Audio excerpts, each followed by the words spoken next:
स्कंध 12 अध्याय 2 कलियुगाचे धर्म. श्रीशुक म्हणतात, परीक्षिता, बलवान काळाच्या प्रभावाने उत्तरोत्तर धर्म, सत्य, पवित्रता, क्षमा, दया, आयुष्य, बळ आणि स्मरणशक्ती यांचा लोप होत जाईल.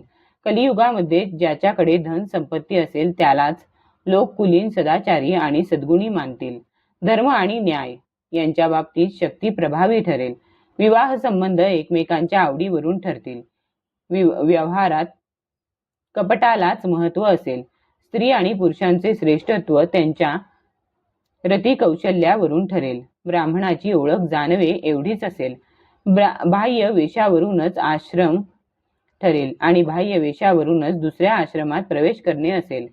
पैशाशिवाय न्याय मिळू शकणार नाही. बोलण्यातील चातुर्य हेच पांडित्य समजले जाईल. गरिबी हेच दुर्जनत्वाचे लक्षण असेल आणि दांभिकपणा हे साधुत्वाचे लक्षण असेल. एकमेकांची पसंती हाच विवाह संस्कार असेल आणि प्रसाधनालाच स्नान समजले जाईल. लोक दूरच्या जलाशयाला तीर्थ समजतील. डोक्यावर केस राखणे हे सौंदर्याचे चिन्ह समजले जाईल. आपले पोट भरणे हा मोठा पुरुषार्थ असेल आणि ठासून बोलण्यालाच सत्य मानले जाईल. कुटुंबाचे पालन पोषण हे चातुर्य समजले जाईल. कीर्ती मिळविण्यासाठी धर्माचरण केले जाईल. अशा प्रकारे पृथ्वी जेव्हा अशा दुष्टांनी भरून जाईल तेव्हा ब्राह्मण, क्षत्रिय, वैश्य किंवा शूद्र यांपैकी जो बलाढ्य असेल तोच राजा होईल. त्या काळात लुटारू सारखे लोभी व क्रूर राजे प्रजेचे धन व बायका पळवतील. त्यांना भिवून प्रजा डोंगर, दऱ्यात किंवा जंगलात पळून जाईल. त्यावेळी प्रजा भाजीपाला, कंदमुळे, मांस, मध, फळे, फुले आणि बिया इत्यादी खाऊन आपले पोट भरील. कधी कोरडा दुष्काळ पडेल तर कधी कर लादले जातील. कधी कडक थंडी पडेल तर कधी हिमवर्षाव होईल. कधी तुफान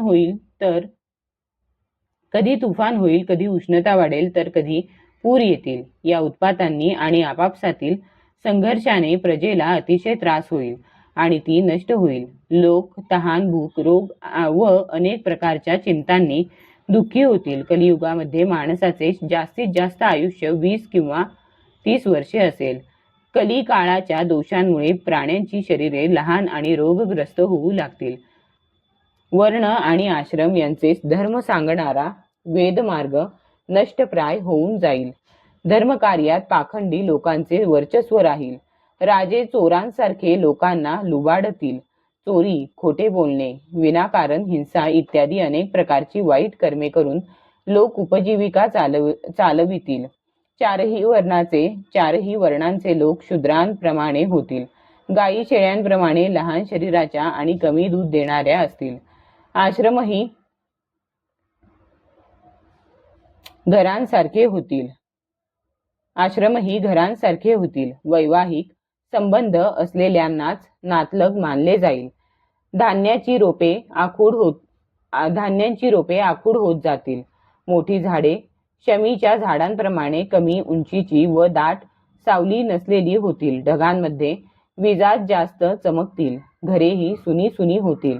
अशा रीतीने कलियुगाच्या शेवटी माणसे गाढवासारखी होतील. तेव्हा धर्माचे रक्षण करण्यासाठी भगवान स्वतः सत्वगुणाचा स्वीकार करून अवतार धारण करतील. सर्वशक्तिमान, सर्वस्वरूप, चराचराचे गुरु भगवान विष्णू धर्माचे रक्षण करण्यासाठी व साधूंना कर्मबंधनातून सोडविण्यासाठी अवतार घेतात. त्या काळी शंबल नावाच्या गावाचा प्रमुख असणाऱ्या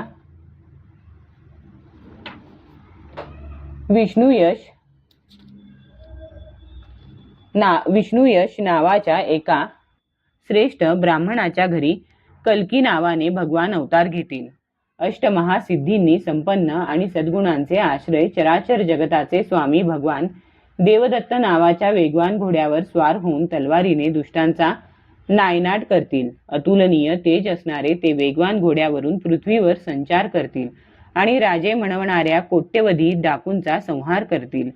जेव्हा सर्व लुटारूंचा संहार होईल तेव्हा नगरातील आणि गावातील लोकांची मने भगवान कल्कींच्या शरीराला लावलेल्या उटीच्या अत्यंत पवित्र सुगंधी वायूच्या स्पर्शाने पवित्र होतील.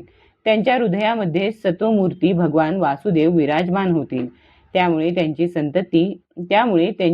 संतती बलवान होऊ लागेल. धर्माचे रक्षण करणारे भगवान जेव्हा कल्कीच्या रूपाने अवतार घेतील तेव्हा सत्ययुगाची सुरुवात होईल आणि नवी संतती सात्विक होईल. जेव्हा चंद्र, सूर्य आणि बृहस्पती एकाच वेळी पुष्य नक्षत्रात प्रवेश करतील त्यावेळी सत्ययुगाची सुरुवात होईल. चंद्रवंश आणि सूर्यवंशामध्ये जितके राजे होऊन गेले किंवा होतील त्या सर्वांचे मी थोडक्यात वर्णन केले. तुझा जन्म झाल्यापासून नंदाला राज्याभिषेक होईपर्यंत 1115 वर्षे होतील.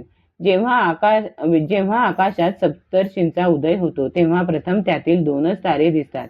त्यांच्यामध्ये दक्षिणोत्तर रेषेवर मध्यभागी एक नक्षत्र दिसते. सप्तर्षी त्या नक्षत्राबरोबर मनुष्यांची 100 वर्षेपर्यंत राहतात. ते तुझ्या जन्माच्या वेळी आणि आता सुद्धा मघा नक्षत्रात आहेत. भगवान विष्णूंचा सत्वमय श्रीकृष्ण रूप अवतार जेव्हा परमधामाकडे गेला तेव्हाच कलियुगाने या जगात प्रवेश केला. त्यामुळेच माणसे पापात रममाण झाली. जोपर्यंत लक्ष्मीपतींच्या चरणकमलांचा स्पर्श पृथ्वीला होत होता तोपर्यंत कलियुग पृथ्वीवर येऊ शकले नाही. ज्यावेळी सप्तर्षी मघा नक्षत्राभोवती फिरतात त्याच वेळी कलियुग सुरू होते. देवतांच्या कालगणनेनुसार कलियुगाचे आयुष्य 1200 वर्षांचे म्हणजेच माणसांच्या कालगणनेनुसार 4,32,000 वर्षांचे आहे. जेव्हा सप्तर्षी मघा नक्षत्रातून पूर्वाषाढा नक्षत्रात गेलेले असतील त्यावेळी पृथ्वीवर नंदांचे राज्य असेल. तेव्हापासून कलियुगाची वाढ होऊ लागेल. इतिहासवेत्या विद्वानांचे म्हणणे आहे की ज्या दिवशी भगवान श्रीकृष्णांनी परमधामाकडे प्रयाण केले त्याच दिवशी त्याच वेळी कलियुगाची सुरुवात झाली. परीक्षिता, देवतांच्या कालगणनेनुसार जेव्हा 1000 वर्षे होऊन जातील तेव्हा कलियुगाच्या शेवटच्या दिवसात पुन्हा माणसांची मने सात्विक वृत्ती वाढून आपले खरे स्वरूप जाणतील. तेव्हापासून सत्ययुगाची पुन्हा सुरुवात होईल. मी तुला पृथ्वीवरील मनुवंशाचे वर्णन करून सांगितले. त्याचप्रमाणे प्रत्येक युगामध्ये ब्राह्मण, वैश्य आणि शूद्र यांची सुद्धा वंश परंपरा असते असे समज. राजन, जे पुरुष आणि महात्मे यांचे मी तुला वर्णन करून सांगितले त्यांची फक्त नावे आहेत. गोष्टींच्या रूपात असलेल्या त्यांची फक्त कीर्तीच पृथ्वीवर आहे. शंतनूचा भाऊ वेदापी आणि इक्ष्वाकू वंशातील मरु हे सध्या कलाप नावाच्या गावात आहेत. ते तीव्र योगबलाने युक्त असे आहेत. कलियुगाच्या शेवटी वासुदेवांच्या आज्ञेवरून ते पुन्हा येथे येतील आणि पूर्वीप्रमाणेच वर्णाश्रम धर्माची स्थापना करतील. सत्य, त्रेता, द्वापार आणि कली अशी 4 युगे आहेत. याच क्रमाने ती आपापल्या वेळी पृथ्वीवरील प्राण्यांवर आपला प्रभाव पाडतात. परीक्षिता, मी तुला जे वर्णन करून सांगितले ते सर्व तसेच इतर राजे सुद्धा या पृथ्वीला माझी माझी म्हणत शेवटी मरून गेले. राजा हे नाव